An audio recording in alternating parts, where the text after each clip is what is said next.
दोस्तों इमेजिन करो अगर किसी माइनिंग कंपनी को हजारों साल से बर्फ में दबा सींगों वाला मॉन्स्टर मिल जाए और पता चले कि सेंटा क्लॉज असल में बच्चों का दोस्त नहीं बल्कि एक इवल क्रिएचर है। आज की फिल्म में हम कुछ ऐसा ही देखने वाले हैं। फिल्म के स्टार्ट में हमें क्रिसमस से 24 दिन पहले का टाइम दिखाया जाता है, जहां एक अमेरिकन कंपनी फिनलैंड के कॉर्वा तुंतुरी माउंटेन के ऊपर ड्रिलिंग कर रही थी। तभी टीम का लीडर ग्रीन अपने मैनेजर रायली के ऑफिस में आकर बताता है कि सरप्राइजिंगली उसके आदमियों को ड्रिलिंग के दौरान अंदर से सॉडस्ट मिली है। तो रायली बोलता है कि पुराने वक्तों में लोग अपनी कीमती चीजों को सॉडस्ट में ही छुपा कर रखते थे, इसलिए वो टीम को और नीचे ड्रिल करते रहने को कहता है, क्योंकि उसके ख्याल में माउंटेन के अंदर कोई कीमती चीज छुपी थी और वो इस काम के लिए ग्रीन को सिर्फ 24 दिन देता है। ऑफिस के पास ही हम दो लोकल बच्चों टेरी और जूसो को देखते हैं, जो ड्रिलिंग का काम देखने के लिए छुपके से साइट में घुस आए थे और उन लोगों की डिस्कशन भी सुन रहे थे। वर्कर्स को सॉडस्ट के नीचे एक आइस ब्लॉक मिलता है जिसे ग्रीन ने रायली को दे दिया था। वो उसे देखकर काफी खुश होता है और बोलता है कि उसका बचपन का सपना पूरा होने वाला है। वो वर्कर्स को बोलता है कि वो इस माउंटेन को डायनामाइट से उड़ा दे। उनकी बातें सुनकर जूसो समझ गया था कि उनकी ये माउंटेन तबाह होने वाली है, जिससे इस रीजन के लोगों ने कई सदियां लगाकर बनाया था। वो पिटेरी को ये बताता है और वो दोनों वहाँ से बाहर आ जाते हैं। पिटेरी को लगता है कि इस हिल के अंदर सेंटा क्लॉज है, बट जूसो उसका मजाक उड़ाने लगता है और बोलता है कि सेंटा रियल में नहीं होता। और क्रिसमस पर उन्हें एक लोकल आदमी पाई सेंटा बनकर मिलने आता है। माउंटेन में एक्सप्लोजन स्टार्ट हो जाते हैं, सो दोनों बच्चे घर चले जाते हैं, जहाँ पिटेरी सेंटा क्लॉज के बारे में कुछ बुक्स पढ़ता है, जिनके अकॉर्डिंग सेंटा सींगों वाला डिमोनिक क्रिएचर था जो बर्फ पर नंगे पैर चलता है और नोटी बच्चों को पीटकर अपने बर्तन में बॉयल करता है। ये पढ़कर पिटेरी डर गया था। वो रूम की खिड़की से माउंटेन की तरफ देखने लगता है। अगले सीन में हम देखते हैं कि क्रिसमस में सिर्फ एक ही दिन बचा था। सुबह पिटेरी का डैड रोनो वुल्फ्स को पकड़ने के लिए ट्रैप सेट करता है एंड देन पिटेरी को उठाने जाता है, जो कि खिड़की में ही बैठा बैठा सो गया था। वो अब क्रिसमस से डर रहा था। तभी खिड़की से बाहर छत पर उसे बर्फ में नंगे पैरों के निशान नजर आते हैं। वो जल्दी से डैड के पास जाकर पूछता है कि क्या छत पर आप गए थे, बट उसके ना कहने पर पिटेरी समझ जाता है कि वहाँ सेंटा क्लॉज आया था उसे लेने के लिए। उसके बाद रोनो और पिटेरी दूसरे हंटर्स के साथ मिलकर रेंडियर्स के शिकार के लिए जाते हैं। वहाँ पिटेरी जूसो को सेंटा क्लॉज के आने का बताता है, मगर वो उसका मजाक उड़ाने लगता है। काफी देर वेट करने के बाद सिर्फ 2 रेंडियर्स ही आते हैं, जिससे वो लोग समझ गए थे कि रेंडियर्स के झुंड के साथ कोई प्रॉब्लम है।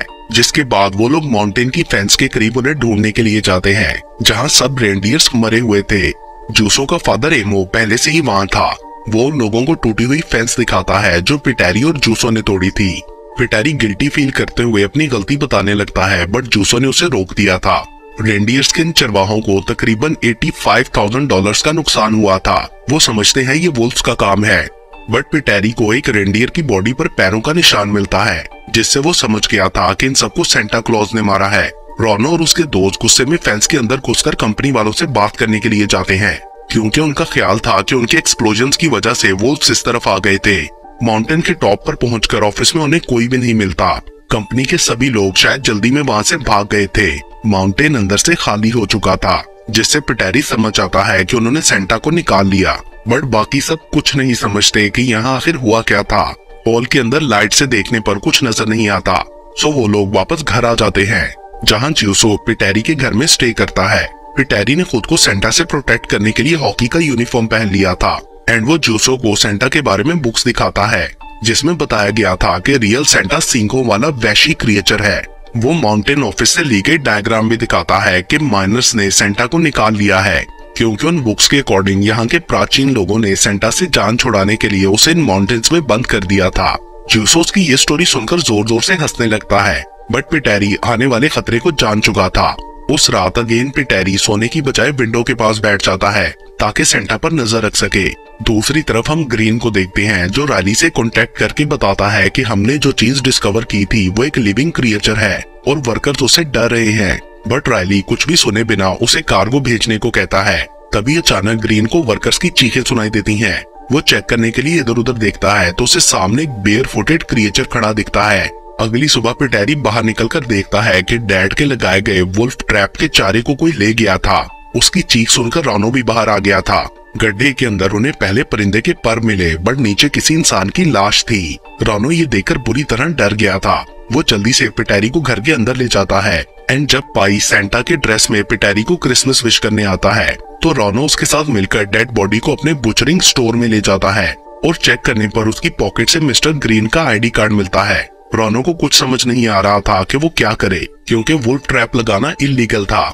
सो वो उस डेड बॉडी को काट कर गायब करने का फैसला करता है। उधर पिटेरी चुपके से ट्रैप वाले गड्ढे में जाता है तो उसे वहाँ एक बोरी में क्रीपी सी डॉल मिलती है।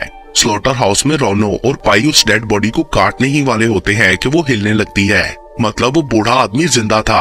तभी रोनो नोटिस करता है कि पिटेरी खिड़की से उन्हें देख रहा था। सो वो उसे बुलाने के लिए जाता है, मगर वो रोड पर भाग गया था। रोनो भी अपनी गाड़ी में उसका पीछा करता है, जहाँ पिटेरी पुलिस की वैन में बैठकर एमओ के घर जा रहा था। वहाँ पहुंचकर एमओ ने बताता है कि किसी ने उसके बाग में से बहुत सारी बोरियां चुरा ली हैं। शेरिफ बताता है कि रात को लोगों के घरों से हीटर्स और स्टोव्स भी चुरा लिए गए हैं। एमओ का ख्याल था कि ये सब माइनिंग कंपनी के लोगों ने चुराया है, इससे कोई टेक्नोलॉजी बनाने के लिए। इतनी देर में पिटेरी जूसो के रूम में जाकर देखता है कि उसकी जगह बेड पर वैसी ही एक क्रीपी डॉल पड़ी थी। वो उन लोगों को जाकर बताता है कि जूसो को किडनैप कर लिया गया है, बट वो लोग समझते हैं जूसो खुद ही कहीं गया होगा। शेरिफ के जाने के बाद रोनो एमओ को अपने घर चलकर उस अमेरिकन कंपनी के वर्कर से बात करने को कहता है, क्योंकि वो इंग्लिश जानता था। दूसरी तरफ पाई उस ओल्ड मैन पर नजर रख रहा था कि तभी अचानक वो उस पर अटैक कर देता है। एंड जब एमओ और रोनो वहाँ पहुँचते हैं तो पाई बाहर खड़ा था। उस ओल्ड मैन ने उसका कान काट लिया था।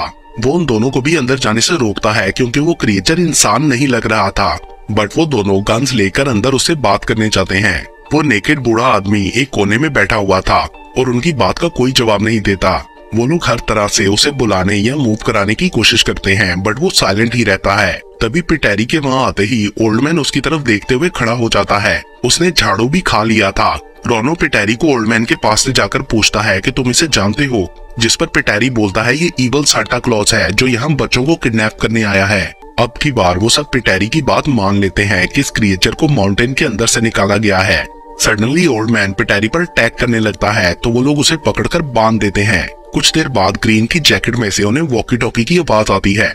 रोनो उसे आंसर करता है तो आगे से रायली था, जो ग्रीन को सेंटा क्लॉज कार्गो करने के लिए हेलीकॉप्टर के आने का बताता है। उसे नहीं पता था कि उसके सभी वर्कर्स मर गए हैं।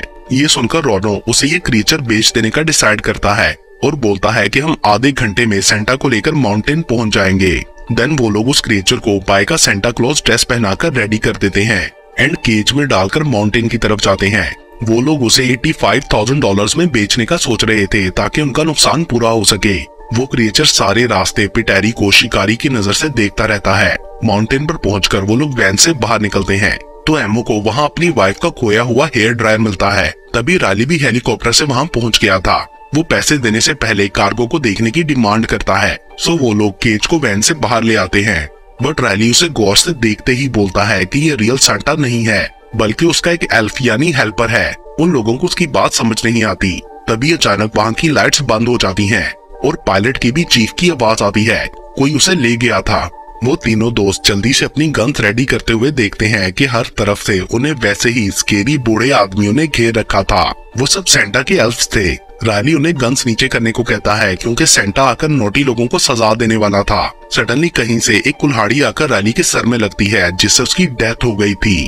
और इससे पहले कि एल्स रोनो और उसके फ्रेंड्स को भी मारते, वो लोग भागकर बेयर हाउस के अंदर चले जाते हैं, जहाँ पिटेरी एक बहुत बड़े से ह्यूज आइस ब्लॉक को देख रहा था। वो उसे सेंटा का घोंसला बोलता है, जिसमें कोई सिंगों वाला क्रिएचर था और पूरे टाउन से चुराए गए ओवंस और हीटर्स वहां लगाए गए थे उस स्ट्रक्चर को डीफ्रोस्ट करने के लिए, जिसमें उनका मानना था कि रियल सेंटा है। वहां उन्हें एमओ की चुराई हुई बोरियों में से टाउन के मिसिंग बच्चे भी मिल गए थे। तभी अचानक एल्स बाहर से दरवाजे को तोड़ने की कोशिश करने लगते हैं, जिसके बाद वो लोग सब हीटर्स और ओवंस को बंद करके एंट्रेंस को ब्लॉक करने की कोशिश करते हैं। तभी पिटेरी बोलता है कि एल्स बच्चों की वजह से अंदर आना चाहते हैं, इसलिए हमें बच्चों को यहाँ से कहीं और ले जाना चाहिए। एंड देन उसके बाद यहाँ रखे डायनामाइट से हम सेंटा क्लॉज को खत्म कर देंगे। एंड देन सब लोग पिटेरी के प्लान के अकॉर्डिंग काम करते हैं। पाई हेलीकॉप्टर उड़ाना जानता था, तो वो बहुत सारी जिंजर ब्रेड लेकर बाहर निकलता है। उसने जिंजर ब्रेड एल्स को डाल दी थी और खुद जल्दी से हेलीकॉप्टर में बैठकर उसे वेयर हाउस की छत के ऊपर ले जाता है, जहां बच्चों वाली सब बोरियों को कार्गो नेट में डाल दिया गया था। देन उस नेट को हेलीकॉप्टर से हुक कर दिया जाता है। एस पिटेरी भी बच्चा ही था, इसलिए वो भी नेट से लटक जाता है। रोनो और एमओ को वहीं रुककर अपना काम करना था। वो लोग पिटेरी को एडमायरिंग नजरों से देख रहे थे कि वो छोटा सा बच्चा होके भी उन्हें बता रहा था कि क्या करना चाहिए। पिटेरी का प्लान काम कर गया था। जैसे ही हेलीकॉप्टर बच्चों को लेकर वेयरहाउस से दूर जाता है, सब एल्व्स भी उसके पीछे लग जाते हैं। पाई पिटेरी की इंस्ट्रक्शंस को फॉलो करते हुए रेंडियर्स के इलेक्ट्रिक बांध की तरफ जाने लगता है ताकि एल्व्स को ट्रैप करके वहां बंद कर दिया जा सके। दूसरी तरफ एमो और रोनो आइस ब्लॉक में ड्रिल करके डायनामाइट्स लगा रहे थे। साथ ही वो लोग सेंटा के सींगों को काट लेते हैं अपने पास रखने के लिए। मीनवाइल जब हेलीकॉप्टर बांध तक पहुंचता है तो वो देखते हैं कि दरवाजा बंद है। सो पिटेरी नीचे जाकर उसे खोलने का प्लान करता है, लेकिन हैंगिंग नेट की वजह से पाई नीचे जाकर उसे दोबारा पिक नहीं कर सकता था और एल्व्स पिटेरी को मार सकते थे, बट वो फिर भी इसकी परवाह किए बिना नीचे जंप करके गेट खोल देता है। उसने इलेक्ट्रिसिटी भी ऑन कर दी थी ताकि फेंस चार्ज रहे और एल्व्स दोबारा बाहर ना जा सके।